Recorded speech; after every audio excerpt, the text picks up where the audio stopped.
नमस्कार मेरे प्यारे साथियों, स्वागत है आपका अपने YouTube चैनल पवन हिस्ट्री क्लासेज में।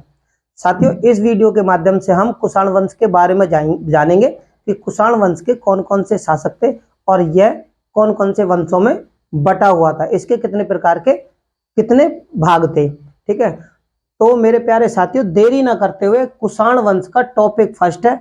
इनके बारे में जानेंगे कि कुषाण वंश भारत में किस प्रकार आए और इन्होंने भारत के कौन कौन से राज्यों को या जनपदों को अपने अधीन किया। अगर कुषाणों की हम बात करें तो कुषाण भारत में आने वाले विदेशी जातियों में सबसे महत्वपूर्ण जाति थी। इन्होंने बहुत लंबे समय तक भारत के भूभाग पर लंबे समय तक शासन भी किया था। इनके अगर बारे में हम बात करें तो सबसे महत्वपूर्ण बात है कि इन्होंने भारतीय संस्कृति, इनका हमारी भारतीय संस्कृति पर बहुत सांस्कृतिक, धार्मिक, आर्थिक, राजनीतिक बहुत से ऐसी चीज़ों पर बहुत प्रभाव पड़ा। तो मेरे प्यारे साथियों, आज हम जानेंगे कुषाण वंश के बारे में और उनके अंतर्गत जो पेपरों में महत्वपूर्ण प्रश्न पूछे जाते हैं, उनके महत्वपूर्ण वाक्यों के बारे में कि ऐसे कौन कौन से वाक्य हैं जिन पर पेपरों में क्वेश्चन ज़्यादातर पूछे जाते हैं। तो बात करें कुषाणों की, तो कुषाण टॉपिक फर्स्ट। कुषाण जो मध्य एशिया की जाति थी, इनके बारे में हमें चीनी इतिहास से ज्यादा जानकारी मिलती है। किनसे? चीनी इतिहास से। तो मेरे प्यारे साथियों, शुरू करते हैं। अगर मेरी वीडियो आपको अच्छी लगे तो इसे लाइक, शेयर और चैनल को सब्सक्राइब करना ना भूलें। ये वो महत्वपूर्ण बिंदु हैं जो कि पेपरों में पूछे जाते हैं। ठीक है, तो शुरू करते हैं। कुषाण वंश ये क्या थे? कुषाण जो मध्य एशिया के निवासी थे, मध्य एशिया में निवास करने वाली एक जाति थी। कौन सी? उस जाति का नाम था यूची। क्या? यूची जाति की शाखा थी कुषाणों की। यह शाखा 165 ईसा पूर्व में, वहां पर इन्होंने आपस में मतभेद मान लो या फिर यह समझ लो अपनी आजीविका के लिए पलायन कर गए वहां से, या फिर यह मान लो कि इन्हें वहां से खदेड़ दिया गया अपने मूल निवास से। तो क्या है, ये 165 ईसा पूर्व में अपना स्थान इनको छोड़ना पड़ा। जब इन्होंने अपना स्थान छोड़ा तो ये दो भागों में बटे। क्या? दो भागों में बटे। वो कौन कौन से दो भाग थे? ये बहुत इंपॉर्टेंट चीजें हैं जो मैं इस वीडियो के माध्यम से आपको समझाने की कोशिश करूंगा। अब ये जो थे मध्य एशिया के निवासी थे, इनकी जो जाति थी वो यूची जाति थी। ये अपने इनको 165 ईसा पूर्व इन्हें अपना मूल स्थान छोड़ना पड़ा। अब जब मूल स्थान छोड़ दिया था, जब वहां से ये चले तो ये वहां से चलने पर भी दो भागों में बट गए। ठीक है, दो भाग कौन कौन से थे? छोटी यूची, छोटी यूची, और या फिर आप कह दो दूसरी जो थी वो बड़ी यूची या वृत यूची। ठीक, क्या थी? छोटी यूची और दूसरी थी वृत यूची या बड़ी यूची। तो छोटी यूची क्या थी कि ये तिब्बत, जब ये भारत की तरफ आए तो इन्होंने अपना रुख छोटी यूची ने तिब्बत की ओर कर दिया और ये तिब्बत की ओर चले गए। क्या? ये चले गए। इनके बारे में केवल ये हो सकता है पेपरों में ये पॉइंट पूछ लिया जाए, तो इसलिए मैं हर चीज आपको बताने की, समझाने की कोशिश करेंगे। ठीक है, अब वृहत यूची जो कि जिसको बोलते हैं वृत्त यानी बड़ी यूची, ये जाति जो इनकी शाखा थी, यह भारत में आने के समय 5 भागों में बट गई। यानी भारत में प्रवेश करते समय ये 5 भागों में बट गई। कौन सी? उस शाखा का क्या नाम था? कुई स्वांग। क्या था? एक शाखा जिसका नाम था कुई स्वांग, जिसे इतिहास में कुषाण वंश के नाम से भी जाना जाता है। हो सकता है मेरे प्यारे साथियों इस पे कोई टॉपिक बन जाए और पूछ लिया जाए कि कुई स्वांग को दूसरे कौन से नाम से जाना जाता है।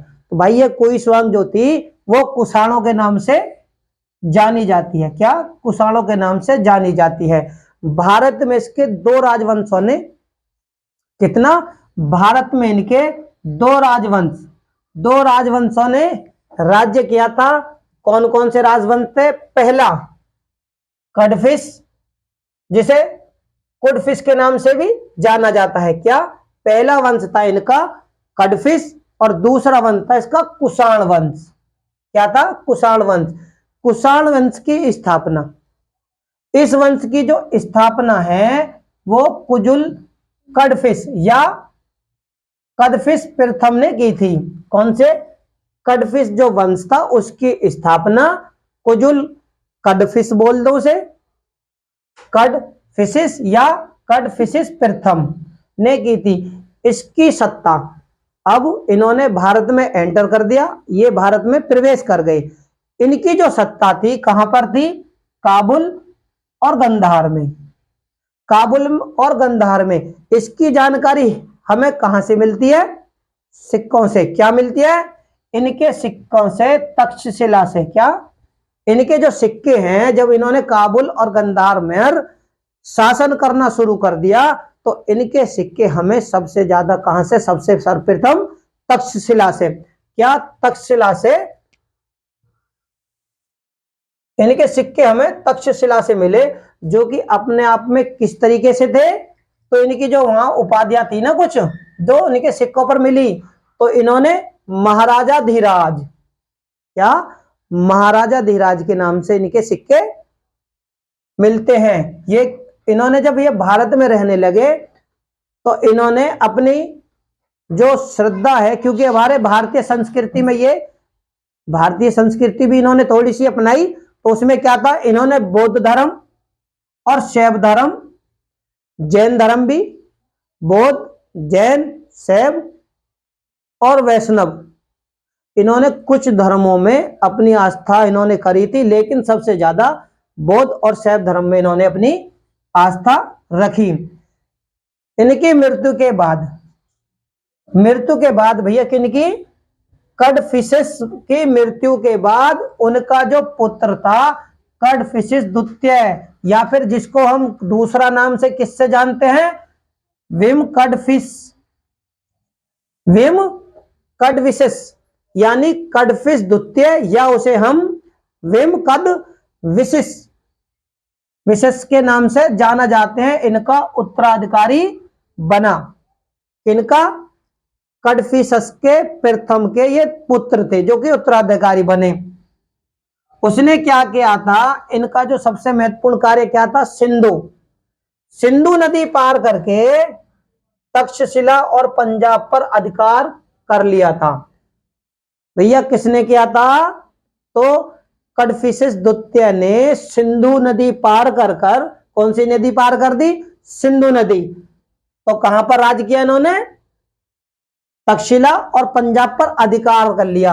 इनके सिक्के, क्योंकि भाई जब राज किया तो शक्तिशाली राजा हुए उस समय के, अब शक्तिशाली राजा हुए तो इन्होंने आगे बढ़े। तो इनके सिक्के जो हमें मिलते हैं वो कहां से मिलते हैं? देखो, बेलगांव, पेशावर, तक्षशिला, मथुरा, गोरखपुर, वाराणसी और इंदौर में पाए गए। यानी कि ये सिक्कों के आधार पर भैया तक्षशिला और पंजाब तक ही सीमित नहीं रहे, ये तो वहां से भी और आगे बढ़ गए। जैसे आगे क्या भाई, तक्षशिला से देखो भाई, चलो पेशावर तो नजदीक है, बेलगांव भी दूर है, मथुरा भी है, गोरखपुर है, वाराणसी है, इंदौर यानी मध्य प्रदेश तक भी इन्होंने अपना शासन किया था। क्यों? क्योंकि इनके सिक्के वहां तक मिलते हैं, यही जब भी तो हमें जानकारी मिलती है।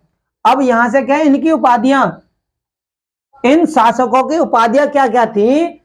इन जो शासकों की उपाधियां थी, कौन से? कुषाण वंश 2 भागों में था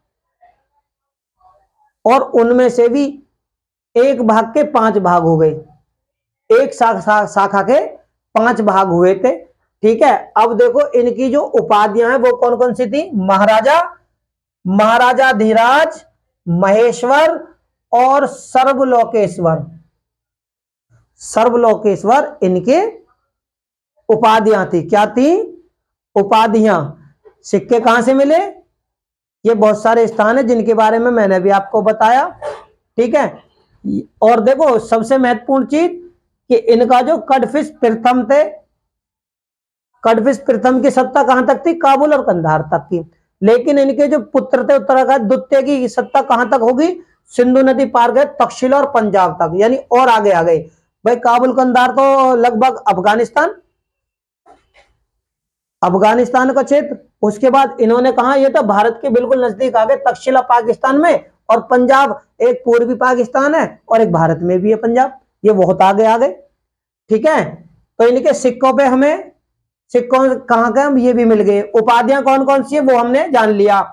अब सिक्कों पर हमें, क्योंकि भैया इनकी जो आस्था थी वो हमारे हिंदू देवी देवताओं की तरह, हिंदू देवी देवताओं में भी तो जिनके सिक्कों पर क्या क्या चीजें मिलती हैं हमें, शिव, नंदी, त्रिशूल। इनके सिक्कों पर हमें क्या मिलता है, ये हैं कडफिशिस द्वितीय, और कडफिशिस द्वितीय के सिक्कों पर हमें शिव, नंदी और त्रिशूल, ये तो उनकी आकृतियां मिलती हैं। और इनकी जो आस्था थी वो शिव धर्म में थी, यानी कि ये शिव धर्म मानने वाले थे। देवकुल, ये जो माट है ना, माट मथुरा, इन्होंने देवताओं की यानी राजघराने की, जहां पर मूर्तियां एक देवता टाइप में बनाकर रखी जाती थी, उसे क्या बोलते थे वहां पर, माट, जिसको क्या बोलते थे, कुषाण देवकुल, क्या देवकुल बोलते थे उस जगह को। तो कहां है, माट मथुरा में है, जहां इन्होंने राजघराने की मूर्तियां रखी जाती हैं, उसे बोलते हैं देवकुल। वो जगह है माट मथुरा में, ठीक है, जहां पर इन्होंने मूर्तियां बनाकर रखी। इन्हें बड़ी संख्या में सोने के सिक्के, अगर किसी ने भारत में सबसे ज्यादा सर्वप्रथम सोने के सिक्के जो चलाए तो वो कौन थे, भारत में सोने के सिक्के, इन्होंने सबसे ज्यादा सोने के सिक्के तो चलाए, लेकिन भारत में सोने का सिक्का सबसे पहली बार चलाने वाले क्या थे, विम कडफिशस। किसने, भारत में सर्वप्रथम। ये क्वेश्चन पेपरों में मेरे साथियों पूछा भी जा चुका है कि सोने का सिक्का सर्वप्रथम चलाने वाले राजवंश या उनके राजाओं के नाम, तो विम कडफिश थे जिन्होंने सोने का सिक्का सर्वप्रथम भारत में चलाया। ये हो गई हमारी कडफिश वंश की, यानी कुषाण वंश के जो दो शाखा थे जो भारत में आई, उनमें से एक शाखा के बारे में। दूसरी शाखा थी कनिष्क वंश की, इंपॉर्टेंट चीज, क्योंकि कुषाण वंश का नाम आने के बाद में हर कोई छात्र कनिष्क के बारे में ही सोचता है, इसलिए इसे थोड़ा ध्यान से देखें। ठीक है, तो दूसरे जो थे वो कनिष्क वंश था, जो कि कुषाणों का दूसरा राजवंश था। ये तो वो कुषाण वंशी, लेकिन इसमें कनिष्क पर ज्यादा ध्यान दिया जाता है। कनिष्क जो कि अपने आप में बहुत शक्तिशाली और महत्वपूर्ण प्रमुख शासक थे। ठीक है, दूसरा राजवंश था इनका कुषाणों का, इसकी स्थापना कनिष्क प्रथम ने की थी। उसने अपने राज्यारोहण के समय, यानी कि जब उन्होंने अपना राज्याभिषेक किया था, तो उस समय शक संबंध चलाया था। शक संबंध, जो कि शक संबंध आज भी भारत सरकार अपने प्रयोग में इसका प्रयोग करती है कैलेंडरों में। ठीक है ना, तो इसका जो राज्यारोहण का समय हमें मिलता है वो 78 ईसा पूर्व में मिलता है। इनके अंतर्गत बहुत महत्वपूर्ण बिंदु ये क्या थे, इन्होंने बौद्ध धर्म को संरक्षण दिया था। इनके शासन के समय महत्वपूर्ण घटनाएं, सबसे पहली कि इन्होंने कुषाण वंश की स्थापना यानी कनिष्क वंश की स्थापना करी। दूसरा, शक संबंध चलाया। तीसरा, इनकी जो राज्य शुरू किया वो 78 ईसा पूर्व। चौथी कि इन्होंने बौद्ध धर्म को संरक्षण दिया। पांचवा, इन्होंने कश्मीर के कुंडलवन में चौथी बौद्ध संगति की थी। कुंडलवन में कश्मीर चौथी बौद्ध संगति का आयोजन इन्होंने किया था। इसमें क्या, महायान शाखा को अंतिम रूप, बौद्ध धर्म की महायान शाखा को अंतिम रूप दे दिया गया था। क्या, महायान शाखा को अंतिम रूप जो दिया था बौद्ध धर्म को, वो कनिष्क ने दिया था। इसके जो उत्तराधिकारी थे वो थे हुविसक। क्या, कनिष्क दी के उत्तराधिकारी थे हुविसक। इसने क्या है, इसने कश्मीर में, इन्होंने क्या करा था, कश्मीर में हुसकपुर नाम का नगर बसाया था। इनकी महत्वपूर्ण घटना, इन्होंने हुसकपुर नाम का नगर बसाया था और इनके सिक्कों पर, कनिष्क राजवंश के हुविसक के सिक्कों पर क्या था, शिव, विष्णु और स्कंद। यहां पर एक छोटा सा थोड़ा गौर करना कि यहां पर जो इनके देवता थे, जो मैंने अभी आपको बताया कि क्या कहते, इनके जो मैंने अभी देवता बताए थे, इन्होंने क्या करा था कि बौद्ध और शैव इनकी आस्था थी, लेकिन इनकी आस्था किसमें थी, सिक्कों पर जो आकृति है वो किनकी वह है कि शिव, विष्णु, स्कंद की आकृतियां। यहां पर गौर करो मेरे प्यारे साथियों कि इनके सिक्कों पर आकृतियां तो शिव, विष्णु और स्कंद की थी, लेकिन अंकन, अंकन माने कि लिखा हुआ, अंकन माने लिखा हुआ, लिखा हुआ क्या था उस पे गौर करो, जो कि पेपरों में पूछे जाते हैं। यही समझने वाली बात है कि आकृतियां तो इन देवताओं की थी, लेकिन अंकन जो था ना, अंकन उस पे क्या लिखा सिक्कों पर, उमा, संघर्षण और वासुदेव का अंकन था। तो समझ में आया अंकन और आकृति में क्या अंतर है, वो यही है इनका। इनकी जो उपाधियां थी, अब बात करते हैं कनिष्क वंश के उपाधियों की, कि कनिष्क वंश की जो उपाधियां थी वो महाराजा धीराज, देवपुत्र, देवपुत्र जो थी ये चीनी उपाधि है, क्योंकि चीन में जो राजा होते थे वो अपने आप को देवताओं के समक्ष मानते थे, बिल्कुल बराबर मानते थे, इसलिए देवपुत्र इनकी किनकी, कनिष्क वंश में। ये क्या है, चीनी उपाधि। दूसरा केसर, केसर कहां से ली हुई उपाधि है, रोम से, ये रोमन वालों की उपाधि थी केसर, ये भी कनिष्क या हुविसक ने ली थी। इसने क्या करा, मृत व्यक्तियों की मूर्तियां, इन्होंने क्या करा था, मृत व्यक्तियों की इन्हीं की तरह, भाई जैसे ये था ना कटफिश वंश, उन्हीं की तरह इन्होंने मरे हुए व्यक्तियों की मूर्तियां बनाई, और देवकुल, देवकुल एक तरह का, जैसे कि हम अपने भगवानों को मंदिरों में, शिवालयों में स्थापित करते हैं, उसी तरह इन्होंने देवकुल में रखा। ये क्यों रखते थे, क्योंकि रोमन के जो शासक थे, ये रोमन के शासक थे जो रखते थे, उन्हीं की भांति, उन्हीं की एक तरह से इन्होंने नकल की थी। क्या, रोमनों की भांति इन्होंने सर्वप्रथम देवकुल में रखा। और इसने क्या करा था, इन्होंने कनिष्क ने सबसा यानी 124 ग्रेन का, 124 ग्रेन का शुद्ध सोने का, भाई जो कि आज भी आधुनिक भारत में प्रचलन है कि सोना जो सबसे शुद्ध माना जाता है वो 124 कैरेट का या ग्रेन का, तो ये उस समय कनिष्क जी ने 124 ग्रेन का शुद्ध सोने का सिक्का चलाया था। तांबे का भी इन्होंने चलाया, भैया सोना और तांबा कनिष्क वंश में आ गए। इनके जो उत्तराधिकारी हैं उन्होंने 230 ईस्वी तक भारत पर शासन किया।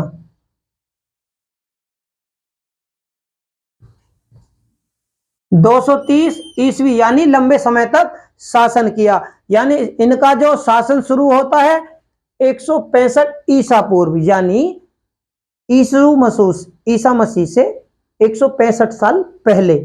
लेकिन इन्होंने इतने लंबे समय तक भारत पर शासन किया कि इनके जो उत्तराधिकारी हैं वो 230 ईस्वी तक भारत पर शासन करते हुए आ गए। लेकिन लेकिन लेकिन लेकिन ईरानियों के सैसानियों ने अब कनिष्क के बाद में हुविसक और हुविसक के बाद में कनिष्क साम्राज्य की थोड़ी बहुत शक्तियां कमजोर पड़ने लगी, कमजोर शासक इतने शक्तिशाली नहीं रहे, तो इन्हीं के बीच में क्या हुआ, ईरान के सासानियों ने अफगानिस्तान व सिंध के पश्चिमी क्षेत्रों को इनसे छीन लिया, यानी अफगानिस्तान सिंध के पश्चिमी क्षेत्रों को इनसे छीन लिया। किन्होंने छीना था, ईरानियों ने। ठीक है, इनके बारे में हमने जान लिया। अब देखो खवारिजम के क्या है ये, टोपरक कला, खवारिजम के टोपरक कला से खुदाई में इतिहासकारों को, एक महत्वपूर्ण जानकारी कुषाण वंश की क्या है, ये जो ख्वारिज्म है, ख्वारिज्म के टोपरक कला एक स्थान है, यहां से कुषाण वंश का खुदाई में महल मिला है। क्या खुदाई में महल मिला है जिसकी पहचान 3 से 4 सदी का है। ये कितना पुराना है, 3 से 4 सदी पुराना है। इसमें क्या क्या चीजें मिली हैं, महत्वपूर्ण चीजें जो कि पेपरों में पूछी जा सकती हैं। क्या प्रशासनिक लेखागार था, और इसमें अरमाइक लिपि और ख्वारिज्म भाषा में लिखे गए पुरालेख और दस्तावेज रखे थे। क्या क्या रखे थे इसमें, यहां से महत्वपूर्ण, कुषाण वंश कहां से मिला, तो टोपरक कला से। समय कितना है, 3 से 4 सदी का है। इसमें क्या क्या चीज थी, कुछ महल के अंदर प्रशासनिक लेखागार था, अरमाइक लिपि और ख्वारिजमी भाषा में लिखे गए पुरालेख और दस्तावेज थे। ये महत्वपूर्ण चीज। इनका जो प्रशासन था, इनका प्रशासन मौर्यों की तरह केंद्रित नहीं था। मौर्यों की तरह बहुत बड़े भूभाग को एक साथ केंद्रित करना वो नहीं था, लेकिन क्षेत्रीय था। इनका जो क्षेत्रीय शासकों का परिसंघात्मक ढांचा था। क्या था, इनका जो प्रशासन था वो क्षेत्रीय शासकों का, जो कि छोटे छोटे क्षेत्रों में जो शासक थे, जैसे कि एक छोटे से गांव का मुखिया फिर दूसरे गांव का मुखिया, उसी तरह से क्षेत्रीय था। क्या, क्षेत्रीय शासकों का ढांचा था। इन्होंने भारत में प्रांतों, देखो इनसे और क्या महत्वपूर्ण चीजें हमें इतिहासकारों ने दिया, इनके इतिहास से जो हमें मिलती है कि द्वैध शासन प्रणाली, यानी द्वैध शासन, किसी भी एक प्रांत पे दो शासन करने वालों की प्रणाली कुषाणों ने शुरू की थी। और कुषाणों के लेखों में हमें, इनके लेखों से क्या जानकारी मिलती है, इनके लेखों से हमें मिलती है दंडनायक की जानकारी। दंडनायक, महादंडनायक, ये कहते हैं, ये पद अधिकारियों का भी उल्लेख हमें कुषाण वंश के लेखों से मिलती है। व्यापार जो इनका होता था, व्यापार कहां से, व्यापार इनका अरब सागर के तटीय बंदरगाहों से, अरब सागर के तटीय बंदरगाहों से इनका व्यापार होता था, ज्यादातर मिस्र के लिए, मध्य एशिया के लिए, पश्चिमी यूरोप के लिए। तो क्या था, भारत में मिस्र को निर्यात की जाने वाली वस्तुएं, भैया कुषाण वंश के समय मिस्र को भारत से बहुत सारी चीजें निर्यात की जाती थी। वो चीजें कौन कौन सी हैं जो कि पेपरों में पूछ सकते हैं, उनके बारे में जानते हैं कि क्या थी। एक तो हाथी दांत और कछुए, हाथी दांत, कछुए, सीपियां, मोती, रंग और नील, ये कुछ महत्वपूर्ण चीजें थी जो कि मिस्र को भारत से निर्यात की जाती थी। कौन सा वंश था, कुषाण वंश के समय। ठीक है। मध्य एशिया के व्यापारिक मार्ग, सबसे बड़ा मध्य एशिया का और सबसे सफल मार्ग जो था, महत्वपूर्ण मार्ग, वो सिल्क मार्ग था, जो कि व्यापारियों के लिए बहुत अच्छा प्रमुख मार्ग था, क्योंकि इस मार्ग से एशिया और यूरोप दोनों ही आपस में जुड़ते थे। ठीक है। इस पर किसका अधिकार था, इस सिल्क मार्ग पर कुषाणों का अधिकार था। क्या था, कुषाणों का अधिकार था। इनके काल में, देखो भैया, कुषाणों के काल में बंदरगाहों से भी बहुत से महत्वपूर्ण क्वेश्चन पेपरों में पूछे जाते हैं, जो कि मिलानों के लिए आते हैं। तो जानते हैं इनके समय के प्रमुख बंदरगाह। तो बंदरगाह कौन थे, बरबारिकम, जो कि सिंधु के मुहाने पर था, बरबारिकम सिंधु के मुहाने पर बंदरगाह था। और अरिका मेडू पूर्वी तट पर था, पूर्वी तट पर।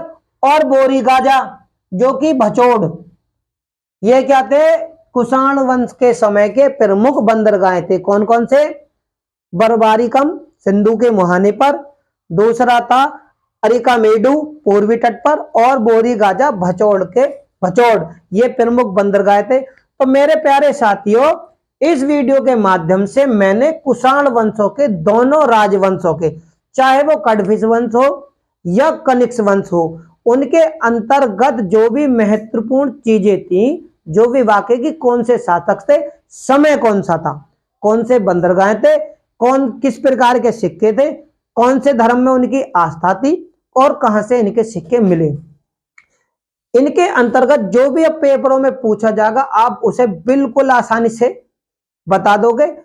और जो इनके कुषाण वंश से बाकी हैं वो मैं अपनी आने वाली वीडियो में आप लोगों तक पहुंचाऊंगा। तो मेरे प्यारे साथियों, अगर मेरी वीडियो आपको अच्छी लगे तो इसे लाइक, शेयर और चैनल को सब्सक्राइब करना ना भूलें। पिछली वीडियो को देखने के लिए डिस्क्रिप्शन बॉक्स में लिंक दिया है, उन पर जाकर मेरी पिछली वीडियो देखें और बेल आइकन को दबाना बिल्कुल ना भूलें, क्योंकि मेरी आने वाली वीडियो ताकि आप तक बहुत जल्दी से और सबसे पहले आप लोगों तक पहुंच जाए। तो उम्मीद करता हूं मेरे प्यारे साथियों कि इस वीडियो के माध्यम से जो भी हमने जानकारी दी वो किसी न किसी माध्यम से आप लोगों को पेपरों में हेल्प करेगी। तो मेरे प्यारे साथियों, इसी के साथ धन्यवाद।